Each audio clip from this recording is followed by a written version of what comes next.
రాజకీయ అభ్యంతరాలు నేటికి ఇప్పటికి కూడా ఉన్నాయి. రాజకీయం ఎలా పనిచేయాలి నాకు తెలిసిన మట్టికి చెప్తున్నాను. పెద్ద పెద్ద మహాజ్ఞానులు ఉంటే మాకు తెలియదు, కానీ మన ఇండియా ప్రాంతంలో రాజకీయ నాయకులు ఎలా పనిచేయాలి?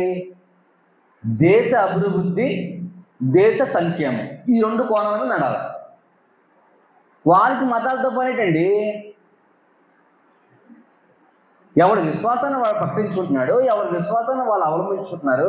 రాజకీయం ఏం చూడాలి? ప్రజలకు సంక్షేమం అందా, ప్రజల్లో సమానత్వం ఉంటుందా, లేదంటే ప్రజలు దేశ అభివృద్ధి కుంటుపడిపోతుందా, అభివృద్ధి బాటలోకి వెళ్తుందా? ఈ రెండే కదా ఆలోచించాలి రాజకీయం అంటే.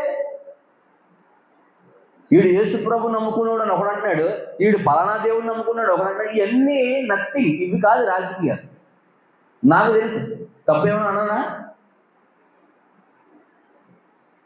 పేదవాడికి, అవసరతలో ఉన్నవాడికి వైద్యం కోసం ఆలోచించు, అవసరతలో ఉన్నవాడికి విద్య కోసం ఆలోచించు, అవసరతలు ఎదగడానికి వాడికి ప్రోత్సాహం గురించి ఆలోచించు. రాజకీయాల్లో ఈ మతపరమైన గొడవలేంటి? వారు ఆలోచించిన దానికంటే వ్యతిరేకంగా ఆలోచిస్తున్నారని నేను అనుకుంటున్నాను.